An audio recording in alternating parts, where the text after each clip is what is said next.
اس کام کی خصوصیت عمومیت. اب اس میں دیکھو کیسے کیسے لوگ بیٹھے ہیں، حالانکہ اس میں بہت سے اپنے گھر کے بڑے ہیں، بہت سے اس میں آفیسر ہیں، بہت سے اس میں بڑے مالدار ہیں، بہت سے اس میں ایسے جو کرسی پہ بیٹھتے ہیں آج زمین پہ بیٹھے ہیں.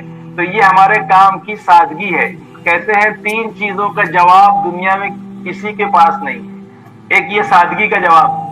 چنانچہ ایک جماعت چل رہی تھی، اس میں پیون امیر تھا اور اس کا جو آفیسر تھا وہ مامور تھا. اب ایسی مثال دنیا میں پیش کر سکتے ہیں، یعنی جس کی گھنٹی پر اس کا پیون چائے لاتا تھا، پانی لاتا تھا، ابھی وہ امیر ہے. ابھی آفیسر اس سے پوچھ کے جاتا ہے، امیر صاحب پیشاب پھر کے آؤ. کتنی بڑی نفس پر چوٹ ہے یہ کہ اس کی گھنٹی پر پانی لانے والا امیر ہے اور وہ اس کا آفیسر معمول بن کے چل رہا ہے اور ان سے پوچھ کے چل رہا ہے جو اس کے انڈر میں کام کرتا ہے اس کی آفس. ایسی مثال. تو یہ کام میں اتنی سادگی ہے اور اتنی عمومیت ہے جس کا جواب اور جگہ نہیں ملے گا.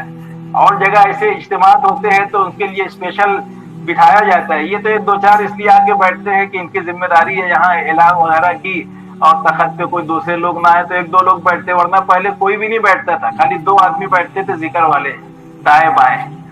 اب 2-4 بڑھ گئے ہیں تھوڑا، تو اب کمزوری اپنی تو بڑھ گئے. بہرحال تو یہاں کوئی ایسا نہیں ہے کہ بھئی یہاں کرسی لگاؤ، یہ یہاں یہ بیٹھیں گے. یہاں کوئی بھید بھاؤ نہیں، ایک ہی صف میں کھڑے ہو گئے محمود و ایاز، نہ کوئی بندہ رہا نہ کوئی بندہ. اب دیکھو بہت سے ایسے آفیسران بھی آ جاتے ہیں جو اپنی آفس میں ان سے ملنے کو ٹائم لینا پڑا اور یہاں ایسے بیٹھے رہتے کرسی لگا کے. تو یہ اس کا اثر ہے ہمارے سادگی کا، ان پر بھی یہ اثر آتا ہے، وہ بھی سمپل طریقے سے بیٹھ جاتے ہیں آگے. تو کہنے کا مطلب یہ ہے کہ عمومیت اپنے کام کا ایک مزاج ہے. تو عمومیت کی صفت اپنے اندر ہو، سادگی ہو، عمومیت ہو، چھوٹا بن کے چلنا، یہ بڑی بات ہے. اللہ کے نبی حضور پاک صلی اللہ علیہ وسلم ہجرت فرما کر تشریف لے گئے مدینہ منورہ، تو آپ آرام کر رہے تھے اور لوگ یہ سمجھ کے صدیق اکبر سے مسافر کر رہے تھے کہ یہ ہے اللہ کے نبی، اور وہ بھی اس لیے مسافر لے رہے تھے کہ آپ کے آرام میں خلل نہ ہو، سب مسافر لے کے چلتے رہے. تو جب دھوپ آئی تو انہوں نے تھوڑا کپڑا وغیرہ لگایا تاکہ آپ کے جسم پر دھوپ نہ لگے. تب لوگوں کو پتا چلا کہ نہیں، حضرت محمد صلی اللہ علیہ وسلم تو یہ ہیں جو لیٹے ہوئے ہیں، یہ تو ان کے ساتھی ابو بکر صدیق ہے. اتنی سادگی تھی اللہ کے نبی کے اندر. بلکہ ساتھ ساتھ صحابہ کے کام کرتے تھے. مسجد قباء کی تعمیر میں آپ بھی شریک ہیں، خندق کھودنے میں آپ شریک ہیں. بلکہ ایک صحابی نے آ کے اپنے پیٹ کو کپڑا اٹھا کے بتایا کہ بھوک کی وجہ سے 1 پتھر بندھے ہوئے ہیں، تو آپ نے اپنا شکم مبارک دکھایا، 2 پتھر بندھے ہوئے تھے. اسی لیے پوری دنیا میں جتنے جنرل، کرنل، کمانڈر آئے ہیں، کسی جنرل نے، کسی کمانڈر نے، کسی کرنل نے اپنی فوج سے ایسا کام نہیں لیا جیسا اللہ کے نبی نے اپنے صحابہ سے کام لیا ہے. کیونکہ کمانڈر ہر وقت میدان میں رہتا تھا. کہاں رہتا تھا؟ اونٹ پر بیٹھ کر بکری نہیں چراتے تھے. آج ہم میں سے بہت سے ایسے جو اونٹ پر بیٹھ کر بکری چراتے، تم گشت کرو، تم 3 دن جاؤ، میں یہیں بیٹھا رہوں گا. ایسا نہیں، بلکہ میدان میں آنا چاہیے. میدان فوج اچھا اس وقت لڑتی ہے جب کمانڈر میدان میں ساتھ میں ہو. صحابہ فرماتے ہیں سب سے زیادہ بہادر ہمارے درمیان میں وہ سمجھا جاتا تھا جو میدان میں حضور پاک صلی اللہ علیہ وسلم کے قریب ہوتا تھا، کیونکہ آپ دشمن کے آمنے سامنے ہوتے تھے. تو وہی بڑا بہادر ہوتا تھا جو آپ کے دائیں بائیں ہوتا تھا. کمزور آدمی نہیں ہو سکتا میں. تو آپ میدان میں ہوتے تھے. عمومیت، تو اپنے کام کرنے والوں میں عمومیت ہو، خصوصیت نہیں. ہمارے یہاں عمومیت ہے. اور نقل حرکت اور مشورہ، یہ 3 چیزوں کا بدل کہیں اور نہیں ملے گا. اور جگہ آرڈر ملے گا، ہمارے یہاں مشورہ ہے. ایک دفعہ مولانا عبید اللہ صاحب نے بیان فرمایا پرانوں میں، افریقہ کے پرانے آئے تھے کام کرنے والے، کہا ہمارے یہاں حکم نہیں ہے، مشورہ ہے. کیا کہتے تھے؟ دیکھو، مشورہ کر لیے کہ سونے کا. اپنے یہاں حکم نہیں ہے، مشورہ ہے. کیا ہے؟ مشورہ ہے. نقوش نہیں، نفوس ہے. قلم نہیں، قدم ہے. مال نہیں، جان ہے. تقریر نہیں، ترغیب ہے. اور لیکچر نہیں، کلچر ہے. کلچر ہے. کیا ہے؟ شور نہیں، غور ہے. اور تفصیل نہیں، اجمال ہے.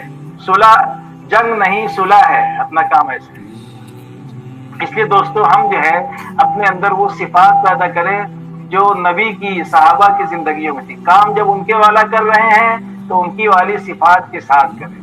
تو تقوی، توکل، تواضع، زہد، قناعت، صبر، شکر، عدل، انصاف، شجاعت، سخاوت، یہ وہ کوالٹیز ہیں جو ہمیں اپنی ذاتوں میں پیدا کرنا ہے.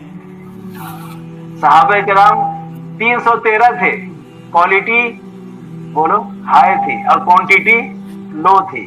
تعداد کتنی تھی؟ 313, لیکن کوالٹی ہائی تھی. یہ ساری صفات تھی. اس لیے اللہ تعالیٰ نے پہلی مدد کا جو شروعات ہوئی ہے, جو دروازہ کھلا ہے وہ بدر سے کھلا ہے. کہاں سے کھلا ہے؟ مکی زندگی میں تو پٹائی ہوتی رہی, تربیت ہوتی رہی. جیسے مولانا عمر صاحب پالن پوری فرمایا کرتے تھے, ایک ہے وجود دعوت اور ایک ہے بولو وقفہ تربیت, وقفہ تربیت, اور ایک ہے اظہار نصرت, اور ایک ہے فیصلہ قدرت. 4 مرحلوں سے دعوت کا کام گزرتا ہے.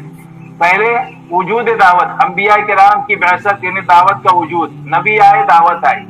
پھر جو ان پر ایمان لاتے تھے, خود نبی پر بھی اور ان کے ساتھیوں پر بھی حالات آتے تھے, حالات کی چکی میں پیسے جاتے تھے. ہاں, پٹائی ہوتی تھی, جدائی ہوتی تھی, بائیکاٹ ہوتا تھا, ان کے ساتھ برا سلوک ہوتا تھا, لیکن وہ اس میں جمے رہتے تھے. کیا رہتے تھے؟ ہاں, جمے رہتے تھے. تو ان کے جمنے پر اللہ تعالیٰ ان کی تربیت فرماتا تھا. پھر اس کے بعد اظہار نصرت. تو یہ 2 مرحلے سے جب صحابہ گزرے تو بدر میں اللہ کی مدد آ گئی. کیا آ گئی؟ 9000 فرشتے 3 قسطوں میں نازل ہوئے. میں 9000 فرشتے. صفات بدر پیدا کر فرشتے تیری نصرت کے لیے, فضائے بدر پیدا کر فرشتے تیری نصرت کے لیے, اتر سکتے ہیں گردوں سے قطار اندر قطار اب بھی. تو وہ کوالٹیز اپنے اندر پیدا کر, وہ صفات اپنے اندر پیدا کر, تو آج بھی فرشتے جیسے بدر میں اللہ نے اتارے ہیں مدد کے لیے, آج بھی اللہ تعالیٰ تمہاری مدد کے لیے فرشتوں کو نازل فرمائیں گے, بشرطے کہ ہم وہ کوالٹیز, وہ صفات اپنے اندر پیدا کریں جس پر فرشتوں کی مدد آتی ہے. جو صفات صحابہ میں تھی, توحید, توکل ہے نا, تواضع, عمومیت اور اتباع سنت, یہ بھی دائی کا خاص وصف ہے. ہمارے دعوت کے کام کا خلاصہ احیاء سنت و شریعت ہے, اور تصوف کا خلاصہ بھی تزکیہ, اور تصوف کا خلاصہ بھی کیا ہے؟ ایک صاحب مجاہد آزادی تھے, وہ کہیں جا رہے تھے سفر میں, تو سہارنپور سے گزرے, تو حضرت شیخ سے کہا کہ یہ تزکیہ کیا ہے, یہ تصوف کیا ہے, میں واپس آؤں گا میرے کو ذرا سمجھا دینا. ارے بولے ابھی سنتے چلے جاؤ, ابھی سن لو, واپس آنے کی ضرورت, ابھی سن لو. 2 جملے میں سمجھایا, ایک تو احسان اور ایک اخلاص, یہ تصوف کا خلاصہ ہے. کیا کہا؟ تزکیے کا خلاصہ اور تصوف کا خلاصہ کیا؟ اخلاص اور احسان. اخلاص یعنی وجہ عمل اللہ کی رضا ہو, ہر کام مولا کی رضا کے لیے کرنے والا ہو جائے بندہ. اور احسان کہتے ہیں کہ جو بھی عبادت کرے بندہ تو اس طرح عبادت کرے, اس کیفیت کے ساتھ کہ اللہ میں اللہ کو دیکھ رہا ہوں, میں اللہ کو, یا اللہ مجھے. یہ تزکیے اور تصوف کا خلاصہ ہے. اور بعضوں نے تزکیے کا خلاصہ اتباع سنت کہا ہے.